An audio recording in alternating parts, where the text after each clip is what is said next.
Hello, my dear students, how are you? I hope you had a great week and you are ready to start a new one.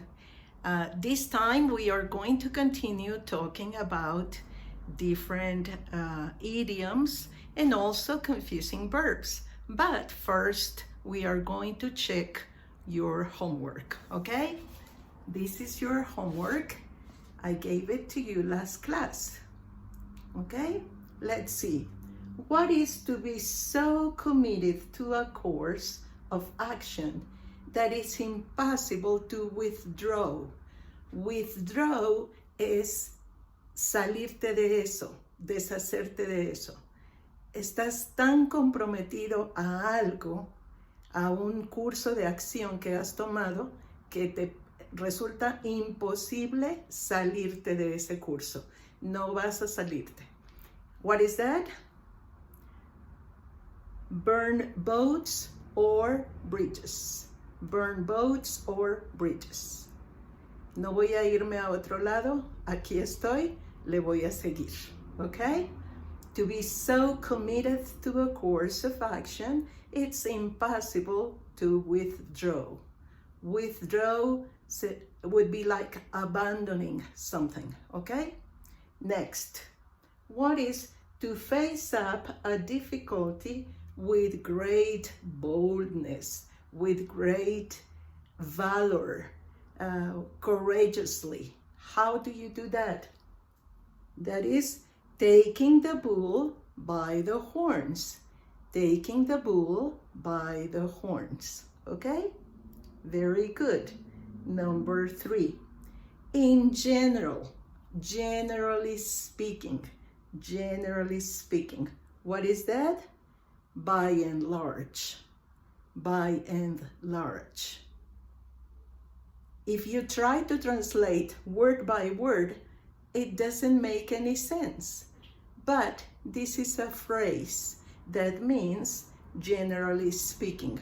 By and large, I think most children like to play. By and large, children like to play. See, that is in general. Okay, now the last one. To restore a relationship after a long quarrel, to make up. After a long quarrel. Quarrel is a synonym of fight. Somebody who has had a broken relationship. So, a quarrel means to fight, to have an argument, to break up. So, to restore the relationship, you bury the hatchet. Bury the hatchet. Okay? Now, make sure you have the correct answers and try to make sentences using them. Okay? Okay, take a picture. Bye. Very good. Now, today we are going to talk about the difference between listening and hearing. Listening and hearing. Hearing is the physiological thing that we do when we hear a noise. For example, oh, what's that?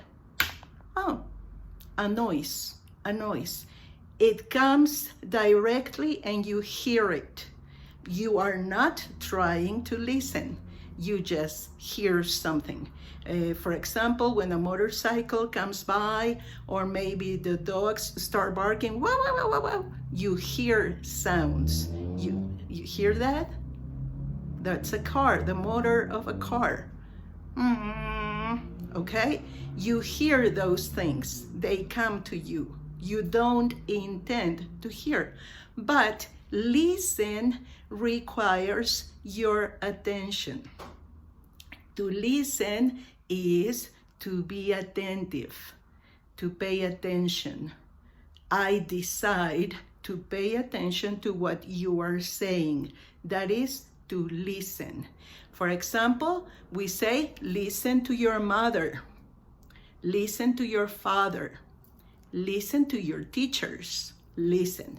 Pay attention. okay? We also listen to a speaker in a conference. He gives a speech, he speaks to the people, and you listen attentively. You listen to. Now, it is very important that you remember, listen always takes the preposition to. Listen to. I listened to my mother. I listen to my father. He listens to his teachers, okay?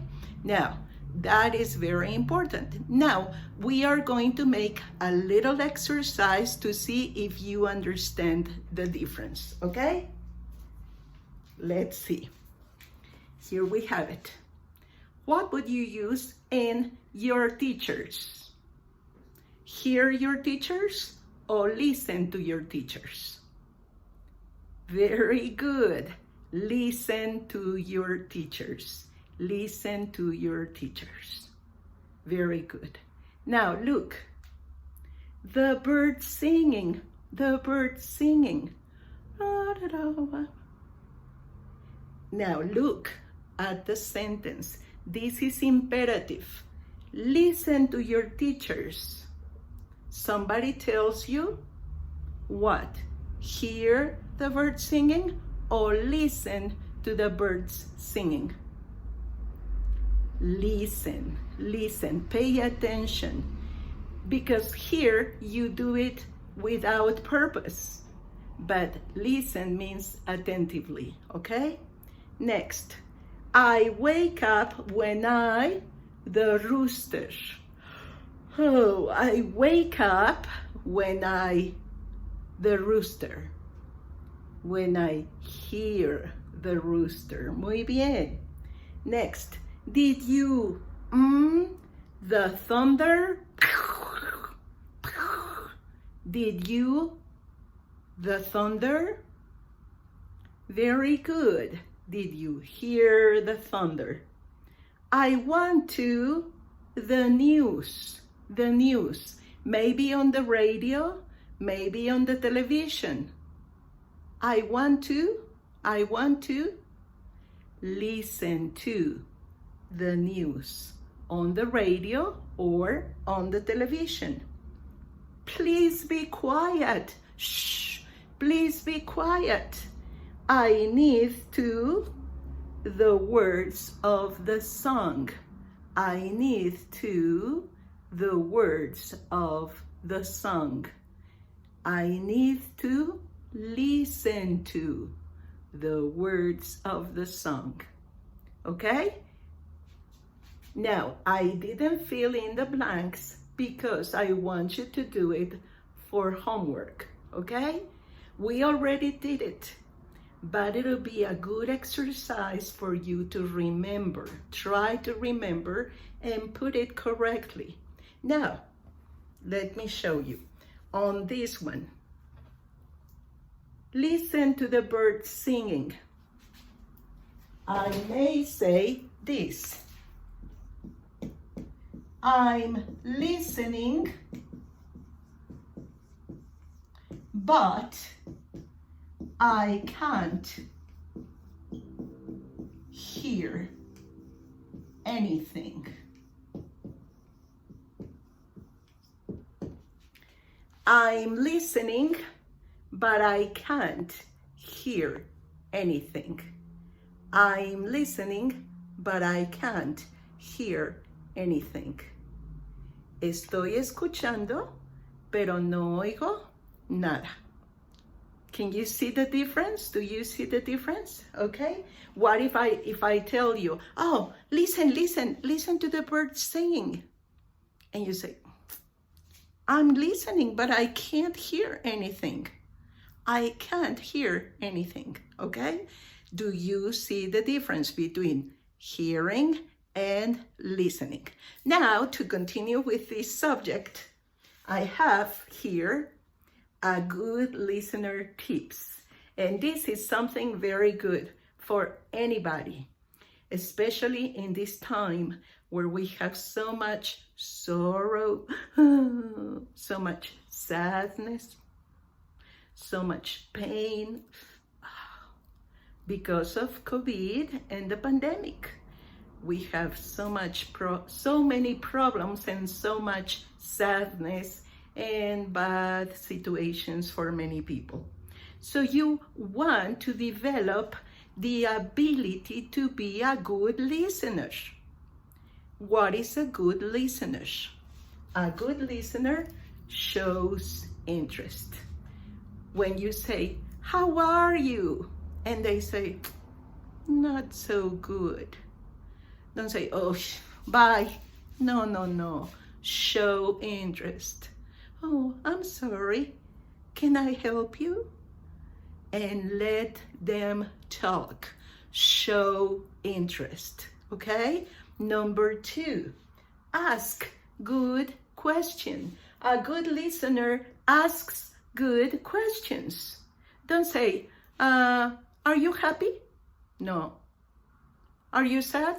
Yes. No, don't ask yes/no questions. How did that make you feel? What did you tell him? How did you manage? How did you compensate? What did you answer? Get interested and focused on the conversation and ask good questions, okay? Number 3, a good listener goes slowly. You don't want to rush up the conversation. No, don't rush up. "Oh, and what happened? What happened? Tell me." "Yeah, and what did he say?" And later what? No. Take time. The person is suffering.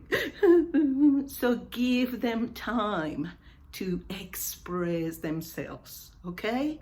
Go slowly. Do not jump into conclusions. This is very important. When they are saying, "And then he said he doesn't love me anymore." "Oh, did he leave you? Did he go away?" Don't jump into conclusions. Let them finish, okay? Then a good listener doesn't get distracted. "Oh, let's see. Look, this is very pretty. Oh, I didn't know you have that." You are not talking about her dress or her hair or her house. You're talking about her feelings. Do not get distracted. Continue showing interest, okay? And a good listener doesn't minimize or adds his own. Sometimes when people talk to you, they say, "Oh, I feel so bad. My head hurts." "Oh, mine too. My head hurts very badly." "Oh no, you don't know the good of it. You don't know the beginning of it. I feel so terrible. I have to take this and that." We are not talking about you. We are talking about her. Let her finish. Do not minimize. Do not say, "Oh, and you're crying for that, huh?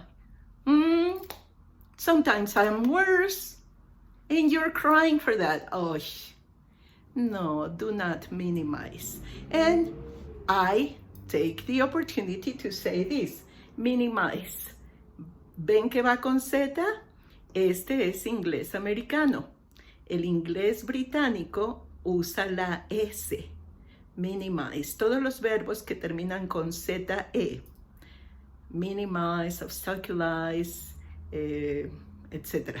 Todos esos en organize, en inglés británico terminan con S. En inglés americano terminan con Z. No se preocupen, ustedes escríbanlos con Z porque por lo general tendrán exámenes de inglés americano, a menos que ahí les diga de otra manera. Si es británico, ya saben que va con S, ¿ok?